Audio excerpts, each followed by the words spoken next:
Normally मैंने भी बताया था कि मैं इस चीज के हमेशा अगेंस्ट होता हूं कि एक स्क्वाड बनाकर उसमें तब्दीली की जाए, मगर ये जो स्क्वाड आपने बनाया था उसमें पूरा रूम मौजूद था, आपका कॉम्बिनेशन बन ही नहीं रहा यार। Oh, that's going for 6. That's going out. Miles and 50 up. What an innings of just 29 deliveries. Goodness me, how strong is Sohaib Maksud? No ball. No ball. और न्यूजीलैंड ने पाकिस्तान को ट्राई नेशन सीरीज के final में एक यक तरफा मुकाबले के बाद 5 विकेटों से हरा दिया।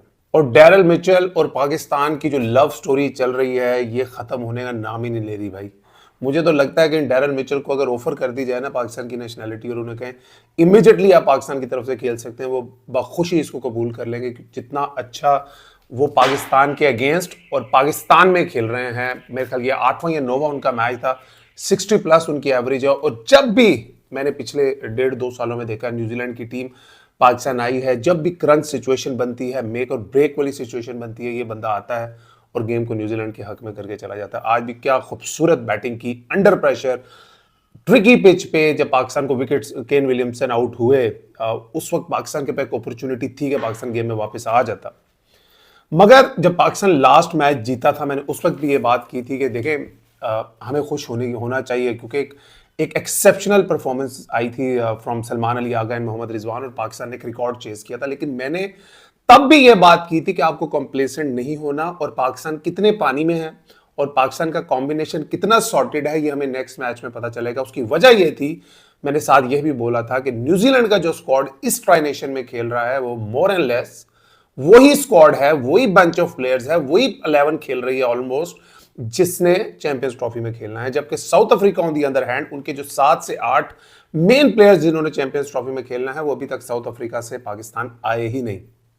तो उस चीज को देखते हुए मैंने बोला था, और इस तरह की जो साउथ अफ्रीका की टीम पाकिस्तान के अगेंस्ट खेली है लास्ट ओडीआई, इस तरह की टीमें ही पाकिस्तान टूर करती रही हैं पिछले 5 सालों से। हमने हमेशा देखा जो भी टॉप प्लेइंग नेशन आता था पाकिस्तान खेलने, उनके जो मेन 5 से 6 प्लेयर होते थे वो रेस्ट करते थे, वो नहीं आते थे, जिसकी वजह से पाकिस्तान ने काफी अच्छा परफॉर्म किया था at home in one day cricket. उस दौर की बात कर रहा हूं जब बाबर आजम कैप्टन थे।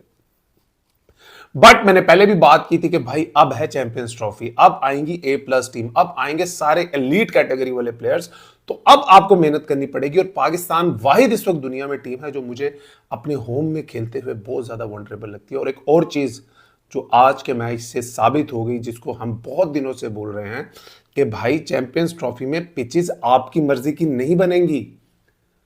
नेशनल स्टेडियम में 2 मैचों के अंदर हमने देख लिया कि पिचेस कितनी डिफरेंट हो सकती हैं एक ही ग्राउंड में। जब लास्ट मैच में हमने पिच देखी, वो इतनी बैटिंग पैराडाइज थी कि ऐसा लगता था कि शायद साउथ अफ्रीका अगर 400 रन करता तो शायद पाकिस्तान वो भी चेस कर लेता। मगर आज की पिच ये इस तरह की पिच थी, अगर पाकिस्तान ने सही स्क्वाड चूज किया होता और पाकिस्तान सही कॉम्बिनेशन के साथ खेल रहा होता तो ये 240 भी चेस करने वाली पिच नहीं थी। आज आपने फहीम अशरफ को खिलाया, मुझे उसको खिलाने की आप वजह बता दे। I don't have anything against Fahim Ashraf, he is a good player और मुझे, बट वो कॉम्बिनेशन इस पिच के हिसाब से आइडियली नोइंग एवरीथिंग पाकिस्तान को एक एक्स्ट्रा जेन्युइन स्पिनर डालना था और वो डालना चाहते होंगे, मगर जो उन्होंने एक बेवकूफी कर दी है, जो उन्होंने एक और जेन्युइन स्पिनर स्क्वाड में नहीं डाला। भाई इस तरह की पिच आपको चैंपियंस ट्रॉफी के मैच में भी मिल सकती है। पिचेस आपने अपनी मर्जी से तो तैयार नहीं करवानी, तो आपको हर किस्म की पिच के लिए कॉम्बिनेशन बनाने के लिए पर्टिकुलर प्लेयर्स को डालना जरूरी था। इंडिया को आप देख लें तो भाई जब 3 से 5 मैचों का टूर्नामेंट होता है वहां पे आपको बेंच में 2 एक्स्ट्रा 3 एक्स्ट्रा बैट्समैन की जरूरत नहीं होती। आप बॉलिंग ऑलराउंडर या जेन्युइन स्पिनर या फास्ट बॉलर, इनसे आप खेलते हैं बैट्समैन, तो आप पूरे टूर्नामेंट में शायद कोई एक आधी तब्दीली करेंगे प्लेइंग 11 में, unless someone really gets into the bat form. तो आपने एक एक्स्ट्रा बैट्समैन रख के एक जेन्युइन स्पिनर नहीं डाला, 2 ऑलराउंडर डाल लिए। आज आपने फहीम अशरफ को सिर्फ इसलिए खिलाया कि आपको पता था कि यहाँ पे फास्ट बॉलर्स के लिए उतनी हेल्प नहीं होगी, तो चले हम अब थोड़ी बैटिंग लंबी कर लेते हैं। आइडियली आपको यहाँ पे एक जेन्युइन स्पिनर की जरूरत थी। पाकिस्तान ने पहले बैटिंग की, फखर जमान आज नहीं चल सके, जो कि इस वक्त मेरे ख्याल में इस वक्त पाकिस्तान की टीम का बैकबोन है। अगर Pakistan want to have any chance in Champions Trophy, Fakhar Zaman has to deliver something really, really, really big. Babar Azam, क्या कहें उनके बारे में? पिछले मैच में भी he looked like a Babar Azam we knew from the past. वही ग्रेस, वही खूबसूरत शॉट है और आज भी उस तरह ही लग रहे थे। फॉर्म भी उनकी अच्छी है, शॉट्स बड़ी आला मार रहे हैं, बट एकदम आउट हो जाते हैं। ये होता है क्रिकेट में। Babar Azam is not out of form. Babar Azam का जो शक्ल से ना वो प्रेशर नजर आ रहा है, that pressure of expectation, the pressure of the expectations and the performances जो उन्होंने पास्ट में की हैं, वो करना चाहते हैं बट उनसे नहीं हो पा रहा। ये हर क्रिकेटर की लाइफ में ऐसा टाइम आता है और मुझे नहीं लगता कि बाबर आजम का जो बड़ा स्कोर है वो कहीं दूर है, क्योंकि जिस तरह की फॉर्म में वो लास्ट 2 ओडीआईज में लगे हैं, मुझे ओपनिंग भी उनके लिए इशू नहीं लग रही, because fast bowling, quality fast bowling खेलना उनके लिए कभी भी इशू नहीं रहा। बट हर एक बंदे की यार स्ट्रेंथ होती है ना। एक फास्ट बॉलर है, शहीन शाह की स्ट्रेंथ है वो नए बॉल से आउट करता है। आप एकदम कहें यार हम टीम कॉम्बिनेशन ऐसे बना रहे हैं, शहीन शाह तुम फर्स्ट चेंज में आके बॉलिंग करोगे और आउट करके दोगे, वो उनकी स्ट्रेंथ नहीं है। कर लेंगे वो, लेकिन उनकी स्ट्रेंथ नहीं है। यही बात मैं बाबर आजम के बारे में कहता हूं। वो क्वालिटी प्लेयर हैं, आप उनको कहीं भी खिला सकते हैं, मगर उनकी जो स्ट्रेंथ है वो नंबर 3 पे है। आप उससे क्यों पंगा कर रहे हैं? आप सब लोगों को आउट ऑफ प्लेसेस क्यों लेके जा रहे हैं? आप उससे बेहतर था एक बंदे को, कामरान गुलाम को या सऊद शकील को आप खिलाना चाहते थे, उनको आउट ऑफ प्लेस ले जाकर आप नंबर 3 ओपन करा देते। या अगर आपको वो भी सेटलमेंट होती हुई नहीं नजर आ रही तो उस्मान खान तो आपने स्क्वाड में डाले हुए हैं ना, वो ओपनर है ना यार, वो कोई इतने हल्के प्लेयर तो नहीं है। आप उनको ओपन करा दें फिर। अगर आपको नहीं ट्रस्ट के यार सऊद शकील के बारे में हम सोशल मीडिया पे सुन रहे हैं कि जी वो उनको शॉर्ट पिच बॉल का प्रॉब्लम है, मैं इस चीज को नहीं मानता। अगर शॉर्ट पिच बॉल का इतना ही उनको इश्यू हो तो वो टेस्ट क्रिकेट में इतने सक्सेसफुल ना हो, वो ओपनिंग कर सकते हैं। आप अपना जो मेन प्लेयर है आपका, आप उसको क्यों आउट ऑफ प्लेस लेके जा रहे हैं, जिसकी वजह से आप पूरा बैटिंग ऑर्डर को देखें। पिछले 4, 5, 6 साल से हम ये सुन रहे हैं कि पाकिस्तान का मिडिल ऑर्डर स्टेबल नहीं है, पाकिस्तान के मिडिल ऑर्डर बैट्समैन नहीं है अच्छे। तो एक बंदा है जो मिडिल ऑर्डर बैट्समैन या टॉप ऑर्डर बैट्समैन है, वो पूरे मिडिल ऑर्डर को चलाता भी था, आपने उसको उठा के ओपनर बना दिया। सऊद शकील भी आज आए, 1-2 प्यारे शॉट मारे, आउट हो गए। मोहम्मद रिजवान और सलमान अली आगा, भाई क्या यही दोनों बोझ उठाएंगे पूरे टूर्नामेंट में? क्या आपने यही सोचा है यही करें? उन्होंने एक पार्टनरशिप लगाई, थोड़ा स्लो जरूर खेले बट एक ट्रिकी पिच था, न्यूजीलैंड के स्पिन अटैक। ये बात मैं करता हूं कि जब सैटनर और ब्रेसवेल इकट्ठे बॉलिंग कर रहे थे, वो किस किस्म का प्रेशर क्रिएट कर रहे थे बैट्समैनों के पास। जब हमने पाकिस्तान की बॉलिंग देखी, वो प्रेशर नहीं बन रहा था, क्योंकि आपके पास आगा सलमान ने, मेरे ख्याल में तो उन्होंने इब्रार से ज्यादा बेहतर बॉलिंग की। बट हर मैच इस तरह की पिच पे तो नहीं होगा ना सर आपका। तैयब ताहिर के बारे में मैं पहले भी बात कर चुका हूं कि इस तरह की पिचेस पे वो अच्छे प्लेयर हैं। पाकिस्तान को उनको बैक करना चाहिए, 5-6 नंबर पे जरूर करना चाहिए। आज भी बहुत अच्छा खेल रहे थे, मुझे ऐसा लगता है वो दोनों मैचेस जो खेले, अनलकीली अच्छे शॉट पे, जो प्रॉपर मिडल वो शॉट होता है, उस पे आउट हो गए। खुशदिल शाह को ये रियलाइज करना पड़ेगा भाई, ये बीपीएल नहीं है, ये पीएसएल नहीं है, दिस इज इंटरनेशनल क्रिकेट। यहाँ पे आप जब तक भाई आपको स्ट्राइक रोटेशन नहीं आएगी, ये कोई बीपीएल या लीगें होती है ना, उसमें 2-3 अच्छे बॉलर होते हैं, एक आपने उसका स्पेल गुजारा, फिर हल्का बॉलर आता है, उसको 2-3 छक्के मार के अपना स्ट्राइक रेट कवर कर लेते हो। इंटरनेशनल क्रिकेट में ऐसा नहीं होता, क्योंकि सर सबके सब जो अपने मुल्क के सबसे तगड़े 5 बॉलर होते हैं ना, वो उस टीम में खेल होते हैं। तो खुशदिल शाह बॉलिंग में भी डिलीवर नहीं कर पा रहे। पाकिस्तान ने जो एक कॉम्बिनेशन बनाया कि यार हम 5वां जो बॉलर है वो बैट्समैन से कवर करें, तो वो मुझे यहाँ पे पाकिस्तान की पिचों पे काम करता नजर नहीं आ रहा। आपके पास एक अपॉर्चुनिटी थी, 11 तारीख तक आप चेंजेस कर सकते थे, आपने जिद पकड़ ली कि नहीं करनी। बाबर आजम को आउट ऑफ पोजीशन खिला रहे हैं आप, पाकिस्तान की पिचों के हिसाब से आप बॉलिंग नहीं खिला रहे, तो भाई फिर ऐसा ही होगा ना बड़ी टीम के अगेंस्ट। कैसे आप जीतेंगे बड़ी टीम के अगेंस्ट, मुझे पता है। अगर इस कॉम्बिनेशन के साथ ना आपकी बैटिंग तगड़ी लग रही है, ना आपकी बॉलिंग तगड़ी लग रही है, एक अगर हर चीज में से पॉजिटिव साइन निकालना चाहिए, मुझे आज के मैच से पॉजिटिव साइन ये लगा कि तैयब ताहिर जो 6 नंबर के पे खेलते हैं, वो मुझे अच्छी लगा कि यार चले वो फॉर्म में लग रहे हैं, टच में लग रहे हैं, तो वो पाकिस्तान के लिए अच्छा कर सकते हैं नंबर 6 पे। बाबर आजम इन फॉर्म लग रहे हैं, अगर पॉजिटिवली आप देखें तो वो इन फॉर्म लग रहे हैं। वी होप एंड प्रे कि वो।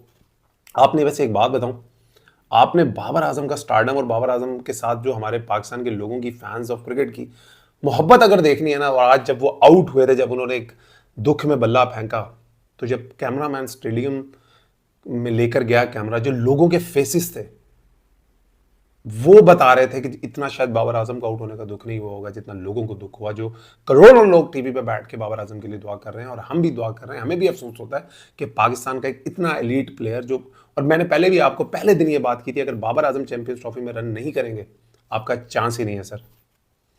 बाबर आजम आपकी टीम में एक ऐसे प्लेयर हैं जो एलीट बॉलर्स आते हैं ना दुनिया के, जब बेस्ट प्लेइंग 11 उनकी आती है, उन बॉलरों के अगेंस्ट वो अच्छा खेल सकते हैं। बाकी प्लेयर्स जो जितना भी performance, I am not taking anything away from them, but they are limited in terms of their skill and talent. But Babar Azam is someone जो कि दुनिया के किसी भी बॉलर के अगेंस्ट रन कर सकता है। मैं बड़ा मायूस हूँ, ऑनेस्टली बताऊं तो। मैंने भी बताया था कि मैं इस चीज के हमेशा अगेंस्ट होता हूँ कि एक स्क्वाड बनाकर उसमें तब्दीली की जाए, मगर ये जो स्क्वाड आपने बनाया था उसमें पूरा रूम मौजूद था, आपका कॉम्बिनेशन बन ही नहीं रहा यार। आप क्या इंटरनेशनल चैंपियंस ट्रॉफी वनडे की खेलने जा रहे हो? आप क्या कर रहे हो? खुशदिल शाह से 6-7 ओवर करवा लोगे, Agha Salman on this type of pitches he would be fine, मगर उससे बॉलिंग करवा लोगे। इब्रार हम कह के थक गए कि यार मिडल में बॉलिंग करवाओ। आज कप्तान ने वो भी कराई, मगर मिडल में बॉलिंग करने के लिए उनकी बॉल में वो बाइट और जान नजर नहीं आ रही। आज ऑन हिज विल मिचेल उनको स्वीप कर रहे थे, उन्होंने 10 ओवरों में इस पिच पे 67 रन दिए। यूं तो नहीं चलेगा यार, यूं तो देखें, पूरा मुल्क आपसे बहुत उम्मीदें लगाई बैठा है भाई। हमारे घर में चैंपियंस ट्रॉफी हो रही है, जब आपके घर में हो रही होती है everyone expect you to do well, everyone expect you to win the trophy. मगर पाकिस्तान तो यार पता नहीं क्या हुआ पड़ा है कि अपने होम में दुनिया डोमिनेट करती है और हम अपने होम में सबसे बुरा खेलते हैं। आपको लगा कि हम वो साउथ अफ्रीका वाला मैच जीत गए थे, वाह वाह वाह सब कुछ ठीक हो गया। मैंने उस वक्त भी बोला था कि भाई कंप्लेसेंट नहीं होना, आपकी कॉम्बिनेशन में, आपकी प्लेइंग 11 में इश्यूज हैं। वो जब एलीट टीम्स आएंगी, जब उनकी best playing 11 of the particular countries आएंगी, आपको इश्यूज होंगे। और मैंने तब भी कहा था न्यूजीलैंड आपको एक्सपोज कर सकती है, और आज कितना बुरा उन्होंने आपको एक्सपोज किया। अगर एक और पॉजिटिव मैं आज कल हूं तो शाहीन शाह और नसीम शाह, उनकी बॉलिंग एक रिदम नजर आया। स्पेशली नसीम शाह जो कि बड़े ऑफ कलर नजर आ रहे थे पिछले कुछ मैचों से, बड़ी तगड़ी उन्होंने बॉलिंग की। और लेथम जिनके पिछली 4 मैचों में 3 डक थे और 1 रन था 4 इनिंग्स में, पाकिस्तान ने कहा कि भाई चैंपियंस ट्रॉफी से पहले हम तुझे भी फॉर्म दे देते हैं। 4 कैच छोड़े उस बंदे के, सीधे सीधे कैच छोड़े 4, और उससे भी 50 रन करवा के उसको भी चैंपियंस ट्रॉफी से पहले कॉन्फिडेंस दे दिया। और इसी टीम से हमने पहला मैच खेलना। अब मुझे नहीं पता कि अब टीम में तब्दीली हो सकती है या नहीं हो सकती, मेरा नहीं ख्याल अब हो सकती है, unless someone actually gets injured. और ये जो मेरा नहीं ख्याल अब पाकिस्तान टीम सोच भी इस पे रही होगी। मगर इस तरह की टीम आप तब बना सकते हैं भाई जब पिचेस आपने अपनी मर्जी की बनवानी है, लेकिन ये आईसीसी का इवेंट है, आईसीसी के लोग इसकी पिचेस बनवाएंगे तो इसमें आपको कोई एडवांटेज नहीं मिलने वाला। आपने फजूल के एक्स्ट्रा बैट्समैन टीम के साथ रखे हुए, आपको एक जेन्युइन स्पिनर की जरूरत थी, आपने इतना मिडल ऑर्डर रख लिया जिसको आपने खिलाना नहीं है चैंपियंस ट्रॉफी में एक भी मैच। एक ओपनर आपको चाहिए था, एक जेन्युइन स्पिनर आपको चाहिए था। स्टिल हम पाकिस्तानी हैं, क्रिकेट से प्यार करते हैं, अपनी टीम से प्यार करते हैं, अपने क्रिकेटर्स से प्यार करते हैं, और एक्सपेक्ट करते हैं कि वो इस हार को भूलेंगे और 19 तारीख से जो एक कैंपेन स्टार्ट होगी उस पर फोकस करेंगे। न्यूजीलैंड को हराना है, फिर इंडिया को जाके दुबई में हराना है। अपना ख्याल रखिए, मुझे भी दुआओं में याद रखें, मगर मेरे से ज़्यादा पाकिस्तान की टीम को दुआओं में याद रखिए। इस हार से दुख हुआ है, टेंशन हुई है, एक्सपोज हुए, बट अब कुछ कर नहीं सकते दुआओं के अलावा। दुआएं हम करेंगे, एफर्ट्स हमारी टीम करेगी। चैंपियंस ट्रॉफी 3 से 5 मैचों का टूर्नामेंट होता है। आपकी दुआएं, प्लेयरों की मेहनत पाकिस्तानी टीम को अभी भी ये चैंपियंस ट्रॉफी जितवा सकती है। अपना ख्याल रखिएगा, इंशाल्लाह जल्द आपसे मुलाकात।